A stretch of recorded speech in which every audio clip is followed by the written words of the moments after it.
This conference will now be recorded. I can't see all of your faces right now, so I needed that thumbs up from somebody.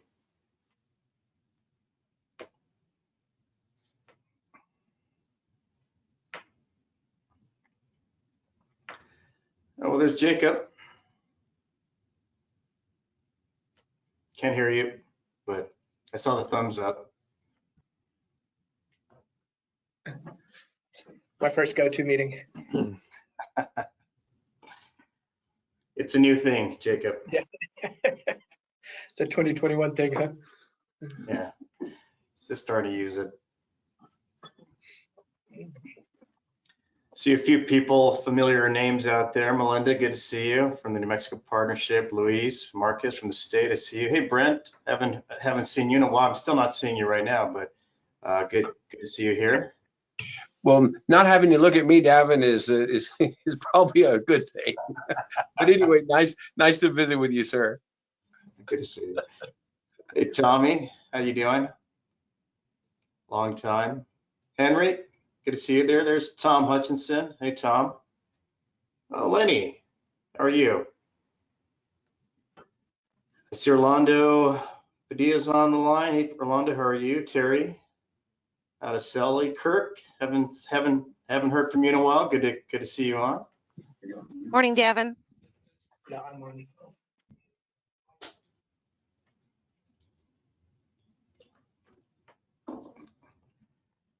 We'll give it just a few more minutes before we get started.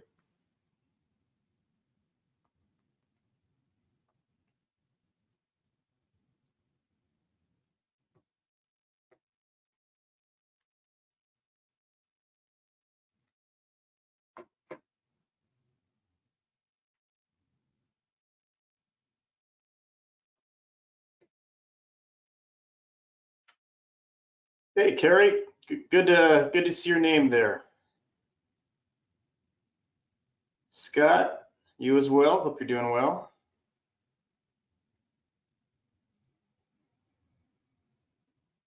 Hell, Davin, I'm in the middle trying to get a Santa Fe burrito down. Good to see you. Good to see you. I'm assuming that's why most of the people have their cameras off, is because they're trying to chow down something. So, hey, Christine. Hey, Davin. I need a little sign that I can hold up that shows me smiling while I have my lunch.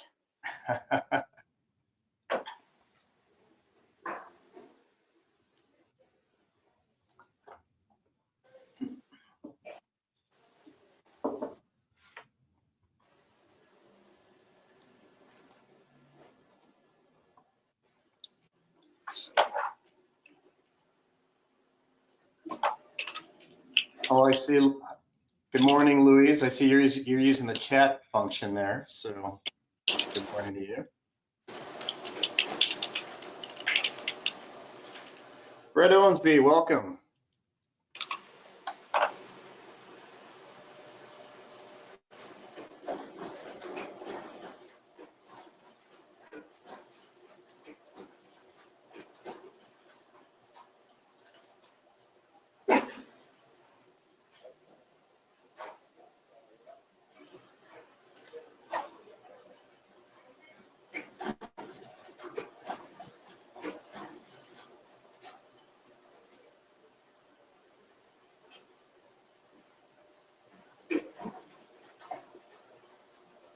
Just give it a couple more minutes for people to come in.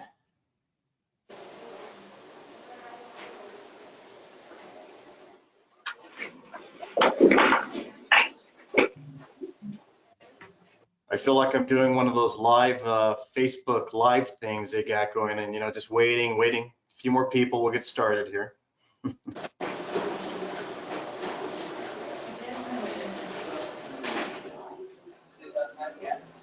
Oh, I don't know.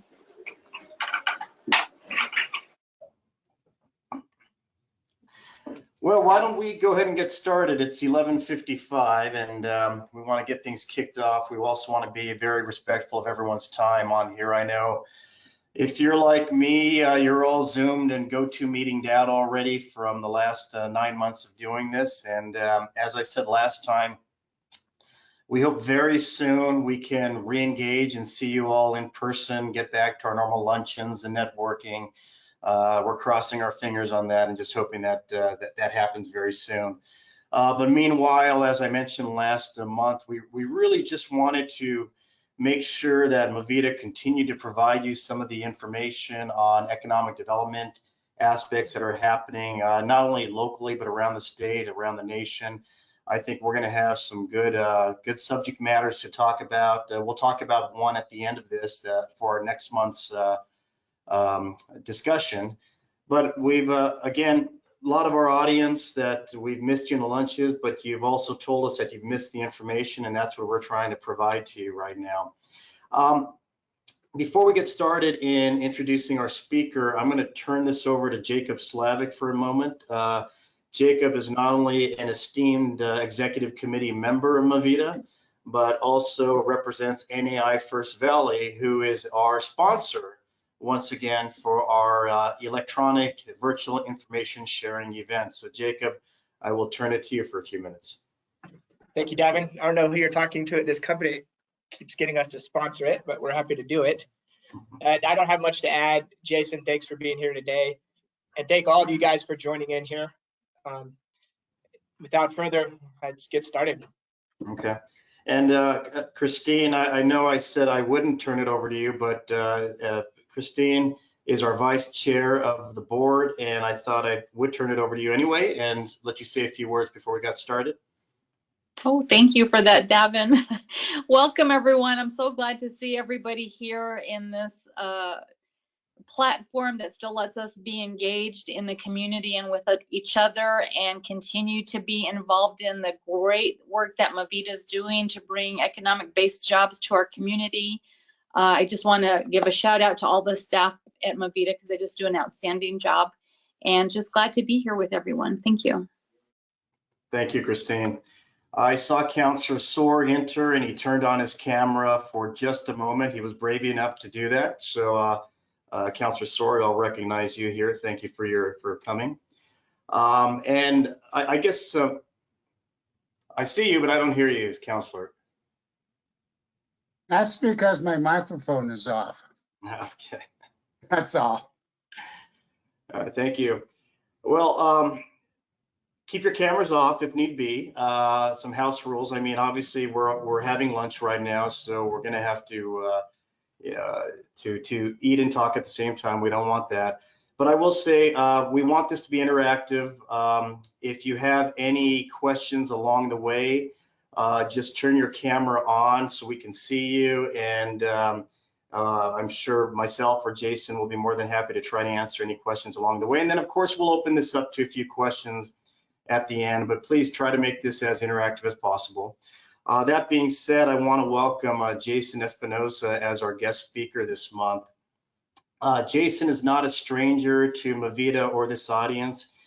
He has spoken at our luncheons in the past. Jason is currently president of a KW Consulting out of Albuquerque. KW Consulting represents a lot of different business interests up in Santa Fe. We've worked with Jason in his past role as president and CEO of ACI, the Association of Commerce and Industries, and also with New Mexico IDEA, which is the Economic Development Association for the state of New Mexico, where he works with actually Eric as their policy chair for a lot of issues impacting economic development around the state. So we work closely together in that manner. And he's been spending the last 45 days or so in Santa Fe, working on a lot of different business issues. And he's here to tell us the good, the bad, and the ugly of what's been taking place up there. So with no further ado, Jason, I will turn it over to you.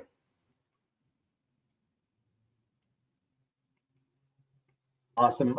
Thank you so much, Davin, for the introduction, and excited to be here once again with you all. And again, appreciate the invitation. And as Davin was saying too, please do feel free, especially in this virtual format. As I go through certain bills and initiatives, don't feel like you have to wait till the end. Like Davin said, turn on your camera, ask me a question, and happy to delve into something deeper as well. So again, Jason Espinoza here with KW Consulting. So as Davin was saying, formerly the president and CEO with the Association of Commerce and Industry, which is now known as the New Mexico Chamber of Commerce.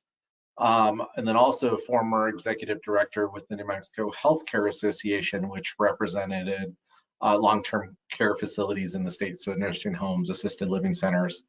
And then after that, my wife and I decided to start our own consulting firm and have had the real privilege and honor of continuing to work with many great business associations and business entities, including New Mexico IDEA. So really excited to continue working on economic development. So as Davin was saying, we have 18 days left in the legislative session this year. So I'm going to go through some of the trends, some of the things that we're seeing at the legislature. And again, feel free to jump in. I think everyone can see my screen. Can you see it, Davin? Okay. So one of the things before getting into the legislature is really just setting the stage. As you all know, during this election cycle, it resulted in significant shifts in both the Senate as well as the House.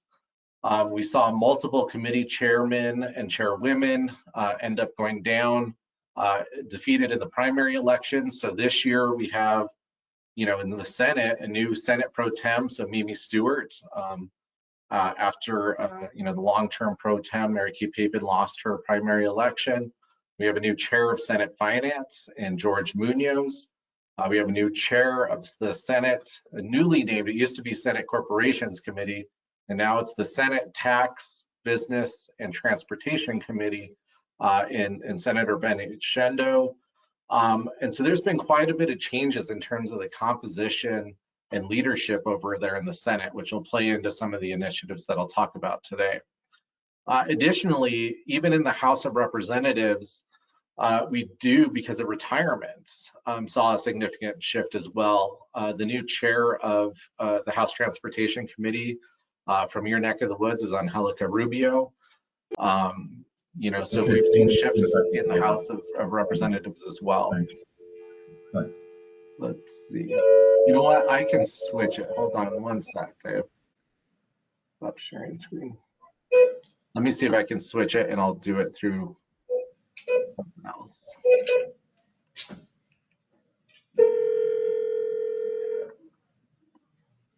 Fernando has his microphone on. Is that who's ringing? That's the interference, yes. Let me see if I can do this.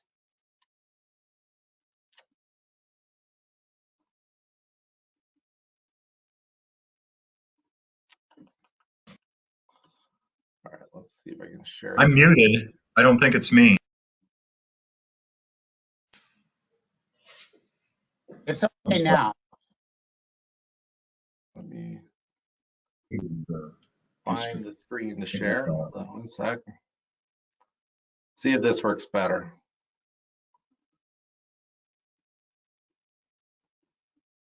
I can move, go to meeting.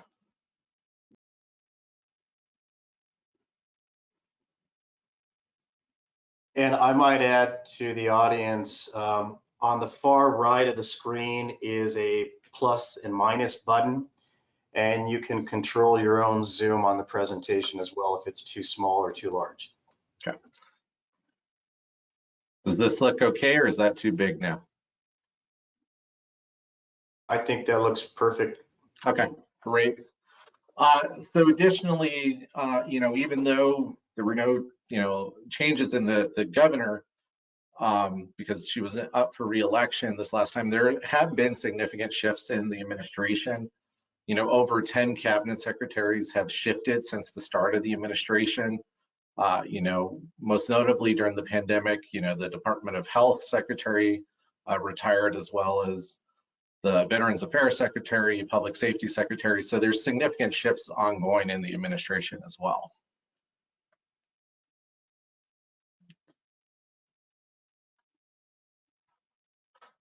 The other thing affecting this legislative session, as you all know, is COVID-19. And so the remote session. One of the biggest sort of symbols of this that we've seen this legislative session is, and I'm sure you guys have all seen it, is the fence around the Capitol.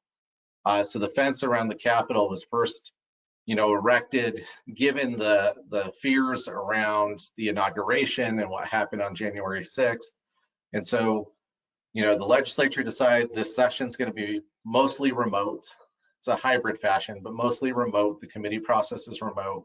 The fence was erected around the Capitol. There's still standing to today.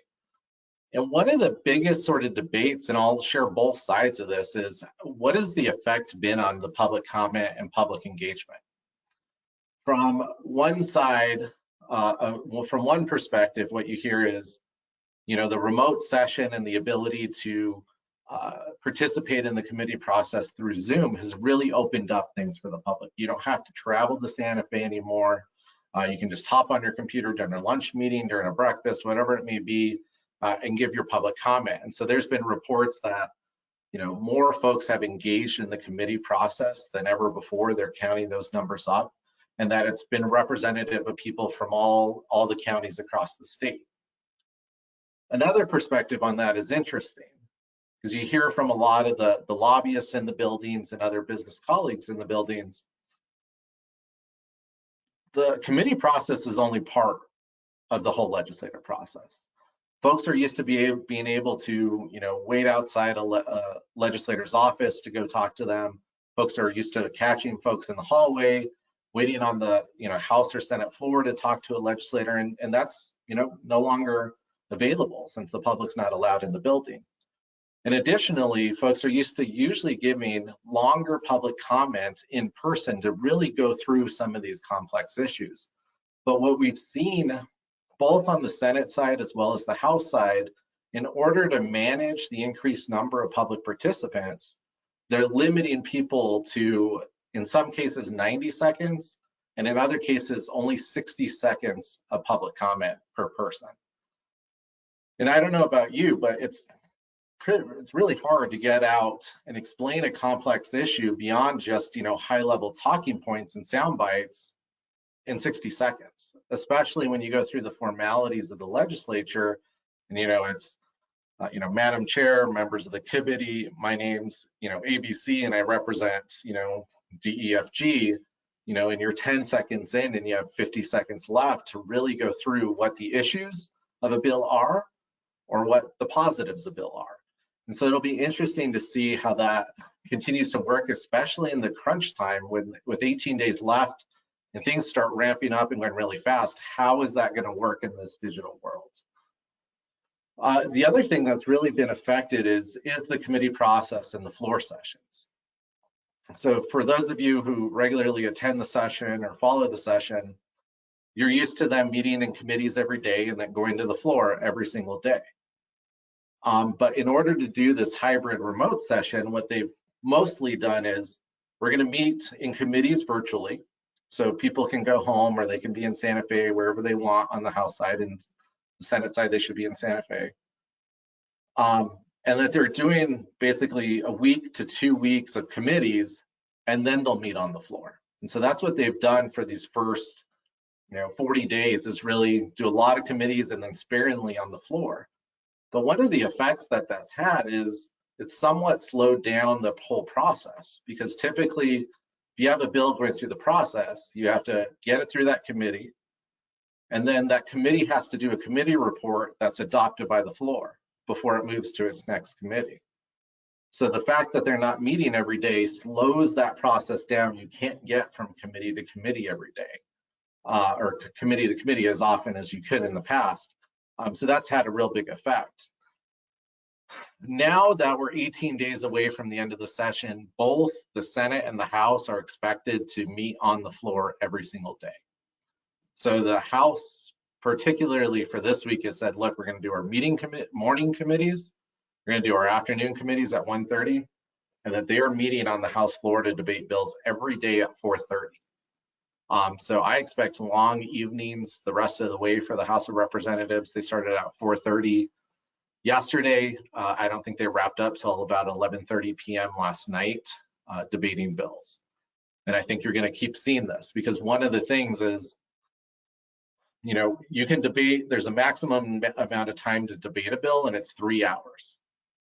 So, if, you know, in this case, if the Republicans don't like the bill, they're going to debate it for 3 hours. Well, one bill in 3 hours, that takes you to 7:30 already. And then another 3 hours, 10:30. So you're not getting through that many bills. So it's been really interesting on how the remote session at the start has really now created sort of a log jam on a lot of issues moving forward. I'm going to talk just a little bit about some specific economic development initiatives. Just trying to figure out how to move my screen out of my own way here. First one is workforce training residency requirements. This is House Bill 155, and Davin and Eric certainly know this bill intimately. About, I think in 2017, when I was at ACI, we worked with Davin and MVEDA and Representative McCamley to really look at the JTIP residency requirement. So the requirement, you know, is typically 365 days before that resident can qualify for JTIP with that company. And so one of the things to really open that up, specifically to high wage jobs, in 2017, worked with the legislature to say, well, for high wage jobs, let's reduce that residency requirement to 1 day so that it can allow companies and economic development organizations to market that as a recruitment tool to say, hey, look, if we don't have that talent, you can still use JTIP as part of the incentive to bring those people here because that residency day for those high wage jobs, you know, is reduced. So that bill was passed. One of the things with that legislation, though, is it had a 5-year sunset. So we're coming up to the sunset next year in June. But one of the things that I've learned in working with economic developers over, you know, the past 10 years is you want predictability and consistency. So we don't want to wait till the last second to extend that sunset next year and come within 3 months. So what we're doing, working this year to really actually just delete the sunset and make this a permanent provision moving forward so that for high wage jobs, that 1 day residency is always allowed. The bill so far has gotten through 2 House committees and then also passed the House floor on a unanimous vote. So now it's waiting in the Senate Health Public Affairs Committee for a hearing, and then it goes to the Senate Tax Committees, Tax Business Transportation Committee, and then the Senate floor for consideration. So we continue to work on that. And one of the things is in the fiscal impact report, the Economic Development Department was really supportive and positive towards the impact that this reduced residency has created. In terms of the number of jobs that it's created, it's really been targeted in those really highly technical businesses for those highly technical jobs that allows them to recruit those individuals here under the requirement. So that requirement alone has helped create about 122 jobs over the last couple of years as well. So we're continuing to work on that bill, and that's making its way through the system. The other one is the spaceflight informed consent. This is another piece of legislation that was done in the past to really support the spaceflight industries, Virgin and all the other industries at the spaceport. Again, this one's coming up to its sunset date. So this legislation has made it through the House of Representatives. It made it through, the Senate version made it through its first committee, so things are moving along really well there. But again, this will remove the sunset on this provision to create predictability for the spaceflight industry moving forward in terms of the informed consent and liability issues. There's another bill that was introduced around access to capital. So as many of you are aware, the angel investor tax credit is available to many folks. What this bill does actually does a couple things. There's a bill in there introduced by Senator Martin Hickey that would actually double the amount of the allowable investment under the angel investment tax credit, as well as make the angel investment tax credit refundable. That's important for a couple of things. because right now it's only, a deduction, it's not refundable, so it is only applicable to investors here in the state of New Mexico. But one of the things folks have recognized is we have a limited amount of capital here in New Mexico, and we want to increase access to it and look at how do we attract outside capital into the state of New Mexico. And so one of the things that this bill does is make it refundable, and that will allow outside investors to take advantage of this credit. And so really it makes New Mexico, creates a tool to incentivize out-of-state investors to make their investments here in New Mexico because they will be eligible for the credit. One of the other items is the uses of local economic development funding. And that provision really looks at local LEDA funds. So, this has been a big discussion over in Clovis and within the economic development community with New Mexico IDEA. So communities that have their local economic development fund, whether it be through an ordinance and a tax or just through general appropriations or other ways, they're still prohibited in certain ways from utilizing those dollars. And one of the ways they're prohibited is they're not allowed to use it, depending on the municipality size, they're not allowed to use it on retail projects. And one of the things that, I'll use Clovis as an example, their mayor is looking at over there is, look, COVID, if nothing else, has really highlighted a lot of the issues and need to redevelop a lot of the retail sector in their community. But there needs to be investments made, and they're looking to be creative on how can local municipalities work with their folks to really invest in retail. So right now, under the LEDA Act, if you're under 15,000 in population, you can use your local LEDA dollars, no problem on retail projects. If you're between 15 and 35,000, you can use local LEDA dollars, but no state funds can be used, but only if it doesn't compete with an existing business. And then if you're over 35,000, you're prohibited from utilizing your local LEDA funds on retail. So Senate Bill 49 was originally drafted to give the ability to give municipalities of any size the ability to use local retail or local LEDA dollars on those retail projects. And really looking at it in a bigger area is to give localities more discretion and flexibility on how to use their local economic development funds to meet the economic development needs of their own communities, rather than being locked in from what the state requires.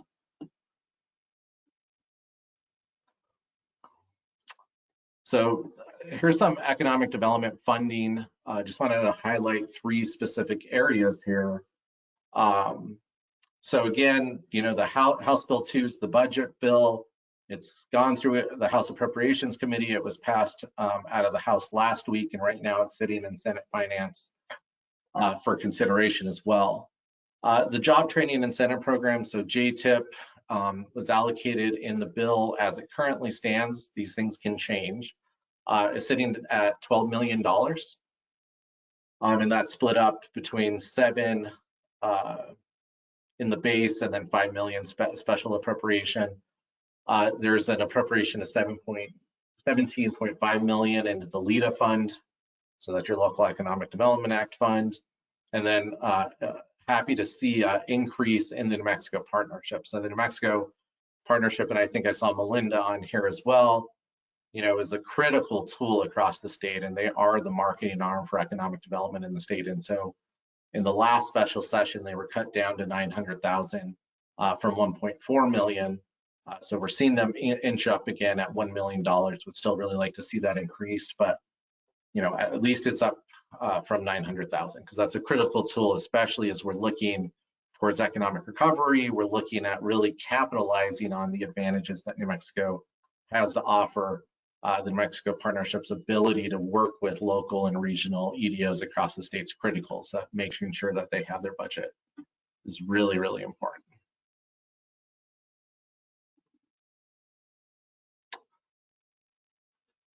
Just going to talk a little bit about some of the general business issues that are out there at the legislature. There's a lot of them.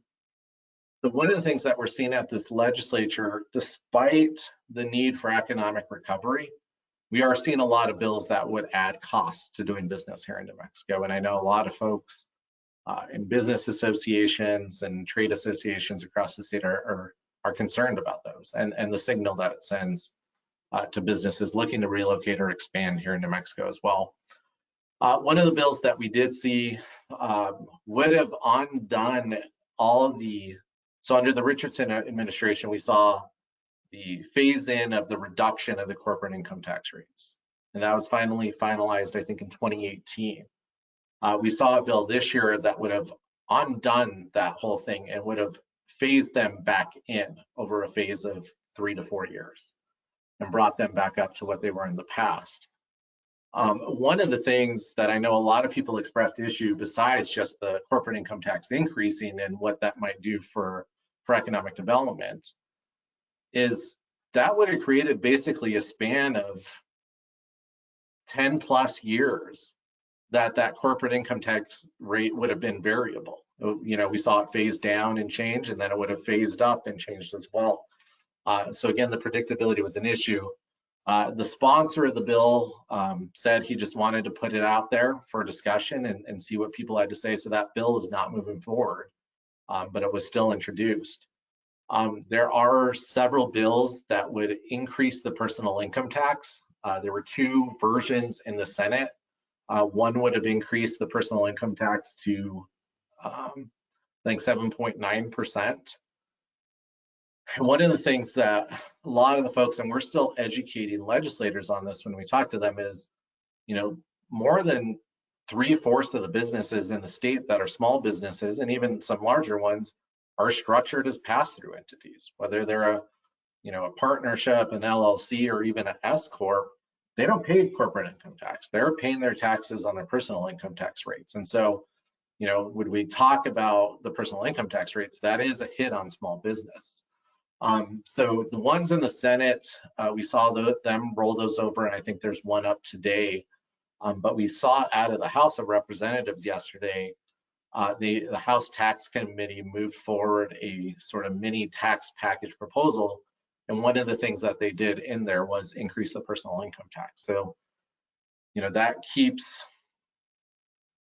you know, it's a conversation and a narrative in there that's concerning to the small business community for sure. That One personal of the, tax rate you said is 7-something%. Is that across the board for all income range? That would have been the top rate. Because one of the bills, to your point, gets a little confusing in explaining these is how they chop them up and how they're creating the different new brackets. And so the bills do it a different way. That 7.9% would have been the top bracket. So I think it was, I would say 300,000 and over, probably off a little bit there.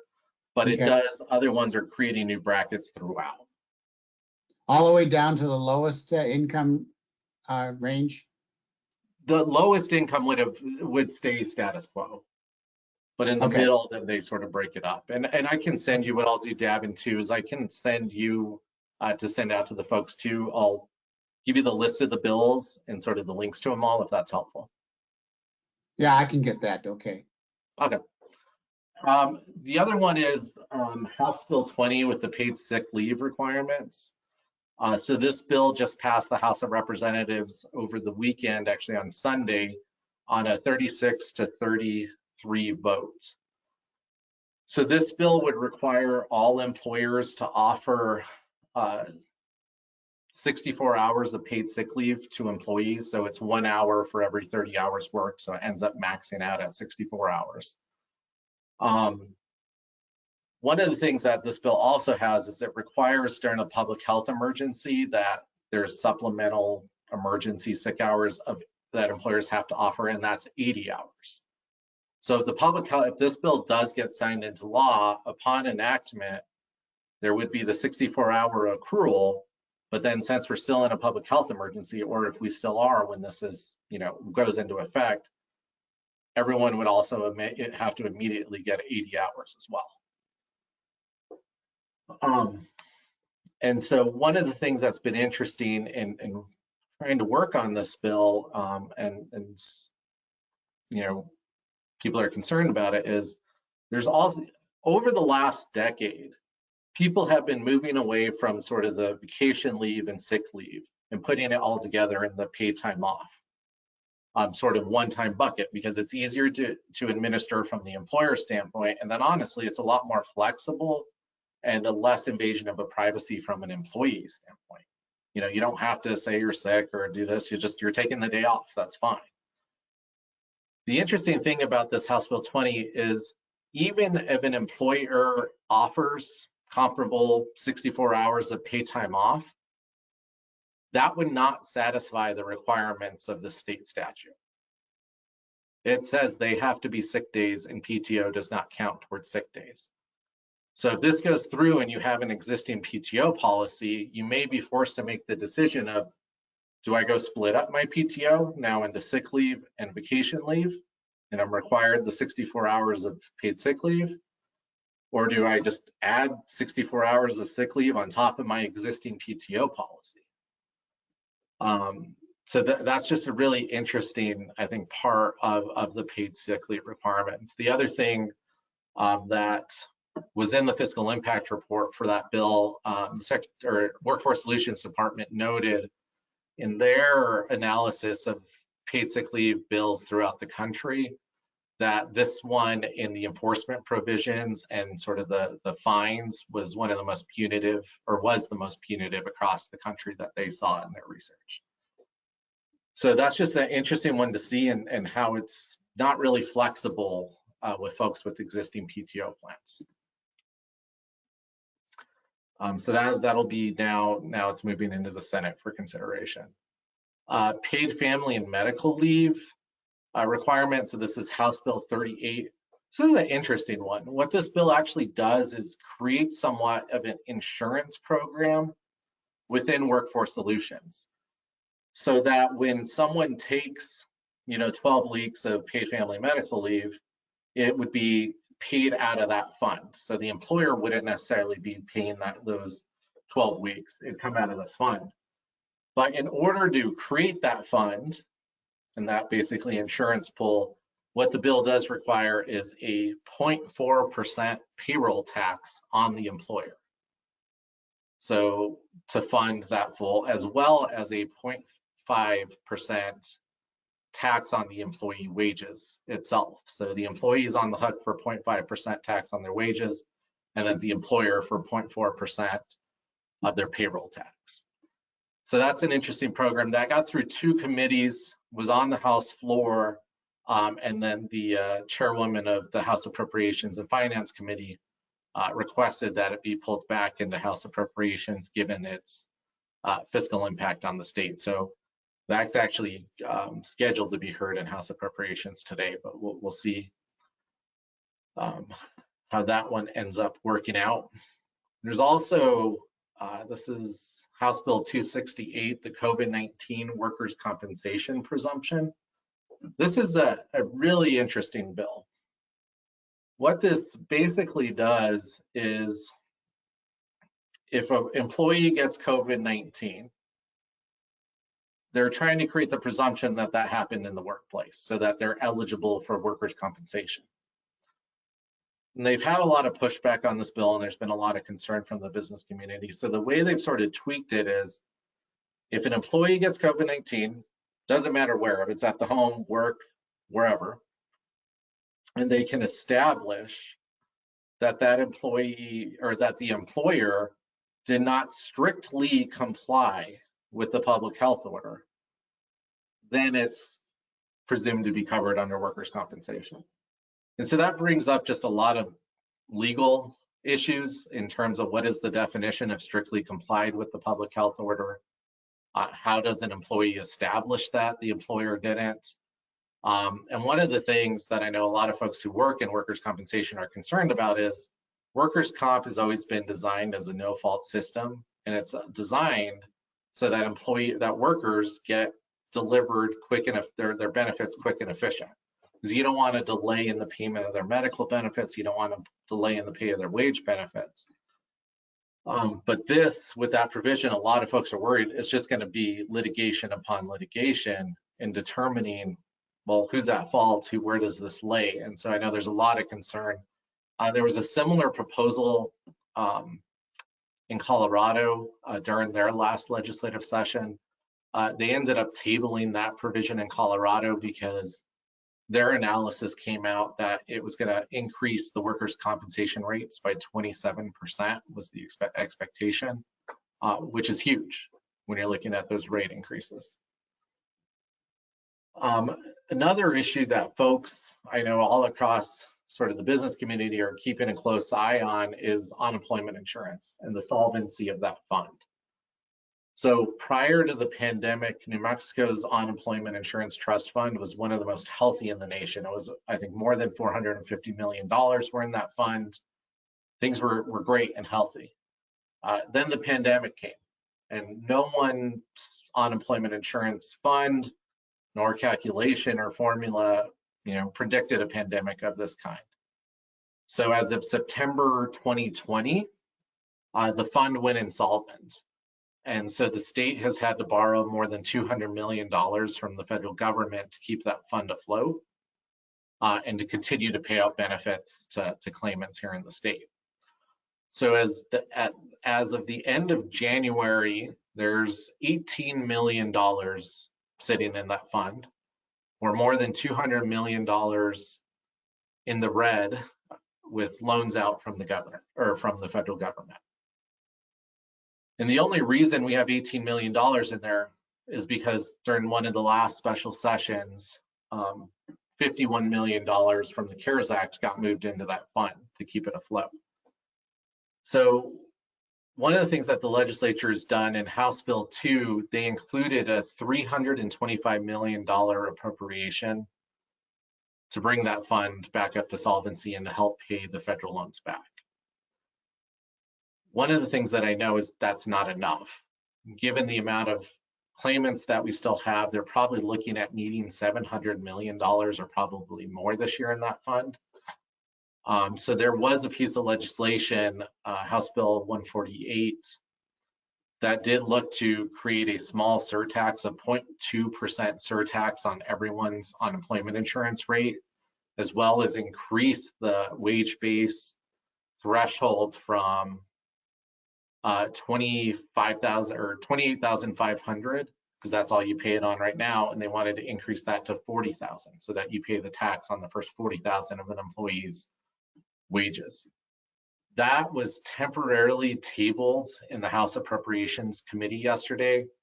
And what a lot of the discussion was around was, given that $325 million appropriation, and they're hoping that more dollars are put in by the Senate to the UI Trust Fund, and then the potential of $2 billion, which the governor has indicated may be coming to New Mexico as part of the federal relief legislation that they're working through Congress right now. Should they wait and see how much the state can fill and then how much federal relief can fill before putting that increased tax on employers at this time? Because that bill would have brought in an additional $52 million to the fund. But also on the flip side, again, when you look at it through someone else's perspective, it would be a $52 million tax increase on businesses across the state in order to get the money out. And I know many are concerned about, okay, well, as businesses are ramping up and if the economy is opening up and they're bringing back on more employees, that's just going to add additional cost as businesses look to rehire. So I know folks are concerned about that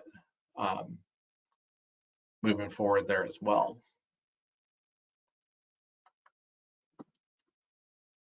So now sort of parlaying and moving into economic recovery is looking at the couple economic recovery initiatives, and there's more and we can go into those, but here was the three I was going to highlight right now. It started in the middle here with the rent, lease, and mortgage assistance program. So this is House Bill 11, which was signed by the governor recently into law. This utilizes the LEDA statute. And what they're doing is they're taking basically $200 million from reserves, moving them into this new fund they've created, and then utilizing the LEDA Act, they're going to provide $200 million grants, is what it's being called, to help businesses that have been negatively affected by COVID in their rent, lease, and mortgage payments. One of the things, though, that's really interesting about this bill, and this has been a conversation since this pandemic started, is, you know, because of the anti-donation clause, how can the state get dollars to businesses in a grant form? We've had to do loans, or the state's had to do loans. So what they're doing is, by using LEDA, they think that they're going around it. One of the other thing that this rent and lease and mortgage assistance program for businesses requires, though, to get around the anti-donation and to comply with LEDA, it does require job creation component, right? A job creation component from the employer. So $200 million in this rent and lease program, a business can get a max of $100,000. And the way it's designed is it will be paid to you on a quarterly basis. So you can basically get $25,000 max each quarter. But in order to get those quarterly payments, you have to show job growth each quarter. And so that's sort of the way that their mechanism, they're trying to use LEDA-like functions to give the ability to do these as grants to the businesses. Hey, Jason, if I could ask a question on that part. Yeah. Because I'm not sure if it's an administrative rule or if it's under state statute on LEDA. But under that same scenario, how will they deal with clawback performances and or security instruments? Because I think that's statute on LEDA, but maybe I'm wrong. Maybe it's administrative on those two items. So I'll tell you that Eric and I have had a lot of conversation looking at this legislation, and what they're doing is they stuck this statute under the LEDA statute, but completely separate from the LEDA statute. And so in this particular program, they're not requiring the security agreements or any of that other stuff. There is no clawback provision in this. So it's under the LEDA Act, but completely separate. So it doesn't have all those same provisions. Thank you. No problem. So, I think it'll be interesting to see how that program works moving forward, because I think, with the new public health order, I think a lot of people are seeing light at the end of the tunnel, especially with vaccinations, loosens requirements and restrictions on businesses. But there's still, to the extent of large variability between folks going from turquoise to green to yellow to red and moving depending on that, weekly testing numbers and other criteria. And so what they've said is, well, what if Q2 I create jobs, but Q3 I don't? What they're saying is, okay, it doesn't necessarily have to be consecutive. You just don't get the payment in Q3, but if you get it in Q4, you get another one, and then you get it in Q1 of next year, then you can get your payment. So they're trying to be as flexible as they can, knowing that people are still seeing waves in terms of rehiring and having to let people go depending on what the restrictions are in their specific county. The other one is the Small Business Recovery and Stimulus Act. So this is basically a rehash of the small business loan program that was created last year during the special session. That was about $400 million for businesses across the state to apply for. At the end of the day, I think they were able to get out around 30 to 40 million of those dollars. But one of the things that they learned is, just because of the tight restrictions, and they were trying to have a balancing game between, you want to get the money to the right people and not get it, just give money away. But, they had the reins on it a little too tight. So a lot of businesses, because you had to show in the original legislation from last year, you had to show a loss in 2 specific months early on in the pandemic. But if you were a seasonal business where your stuff, your big times in the fall, say the ski resorts for an example, they didn't have a loss necessarily in April or May. Their loss was going to be in the fall and winter. They couldn't qualify for these loans because they didn't have the loss in the right month. So they tweaked the legislation. They are making it now a $500 million loan relief program, and they've really increased the flexibility of who can apply for these loans. They've extended the term of the loans beyond the 5 years that was originally given. So they're trying to make those more accessible across the board. There's another bill that's making its way, or that's on its way to the governor's desk. It's passed both the Senate and the House, and this would provide restaurants with the gross receipts tax deduction for about 4 to 6 months during this year. And they're trying to do it as a way to say, hey, don't pay your taxes, keep that money as a way as financial relief moving forward. There's a couple other bills too that are looking to, one, which would waive the liquor license fees for this year. And one of the things too is because a lot of, I mean, specifically looking at bars, clubs, and then restaurants, which were severely restricted, they still had to pay their liquor license fee, even though they really didn't have the opportunity to utilize that. So that was, that legislation is being passed as well as in order to get them some relief there. Then there's another bill that's going to be heard in its first Senate committee today, which is looking to do the same and waive state concessionaire fees for those vendors in state parks, because a lot of the vendors in state parks, whether you're in Elephant Butte or other parts of the state, because of the restrictions in the public health orders, people weren't allowed to go there. So, we talked to the outfitters and guides, which a lot of their fishermen use the state parks and waterways. They lost out on 100% of their revenue for this year, yet they still were required to pay their concessionaire fee to the state parks. So there's legislation to say, hey, you need to refund those and then look at waiving those for the upcoming year. That's just a small token of, we shouldn't make you pay for the privilege of not being able to access those and utilize those parks as well.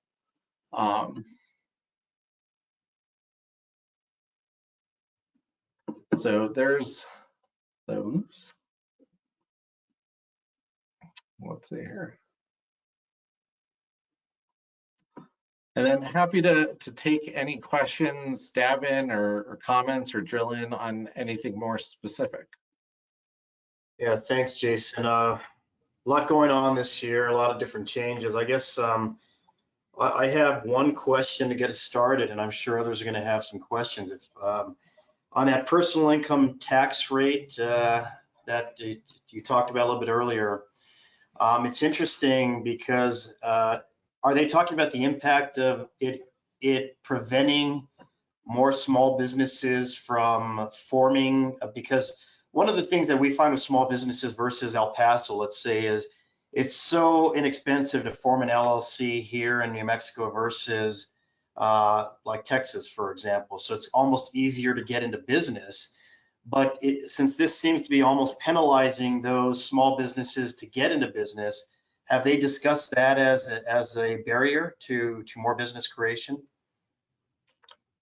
I mean, I think certainly in the committee discussion, there were several legislators who had that perspective. I think the proponents of the legislation really are focusing on, or sort of their message is, look, those higher income earners have fared really well during the pandemic. It's the low income earners who haven't. And so they're sort of looking at it through that lens. And then what they keep saying is, well, we're diversifying our revenue stream for state government. And it's important for state government revenues to be diversified so that they're predictable. But I think to your point, really looking at, well, what is the effect on the other side of small businesses? And how does this impact investment going forward? Certainly needs to be continued part of that conversation. Okay, thanks. Hey, Lenny. Jason, thank you for the presentation. And I had to step away for a moment, so if you address this, I apologize. But can you talk to me about the intersection of broadband and economic development and where that is? From a rural economic, we're in some ways not rural, but when it comes to broadband, we certainly feel that way sometimes. But even beyond Doña Ana County, what can you say about broadband and the connection to economic development? And I'll go to mute just to listen. Yeah, no, Lenny, thank you for that question. And that has been a huge conversation during this legislative session.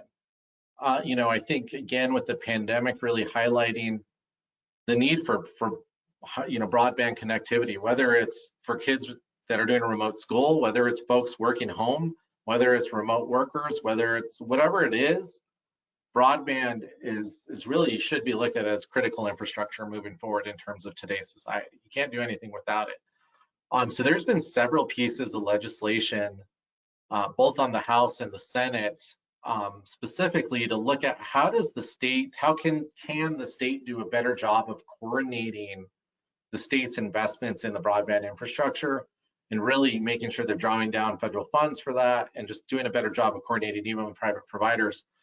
So there's House Bill 10 and then Senate Bill 93, which are two different proposals to basically create an office of broadband. One does it under the governor's office, one does it within Do It, but to really give them more bodies, more authority to really develop a robust plan to coordinate with private providers that investment. So there's been looking at that. There's been other bills. There's one bill up today that I know the electric utilities are really working on how do we just work with broadband providers to make sure that we're only trenching once, so that if we're going to trench something for electric utilities, how can we share that? And that's been something that's been talked about for a long time. So how do we all work together to do that? And I think the coordination is going to be one of the biggest things moving forward. And I know there's some other pieces of legislation to make sure that the rural broadband providers are getting money from the rural funds within the PRC and other entities to be able to do investment broadband. But, I think broadband has been a discussion within the legislature for the last, 5 years or more. But I think, to be honest, there's actually a growing frustration with what do we do? We've been talking about it, we've been doing legislation, and we're still not there. I'll tell you this story. There's one legislator yesterday on a piece of legislation that had to deal with LEDA, who proposed a floor amendment saying, look, if we're serious about broadband, and the state is, he brought forth an amendment that said the state cannot use broadband or should not use LEDA on any other project except for broadband until the state has adequate broadband. Overall, probably not the best thing, but he was just trying to make a point of when are we going to get our act together? And when are we going to really make this a priority? So, we'll see what happens with this broadband coordinating offices. I think that's going to show a lot on where they want to go.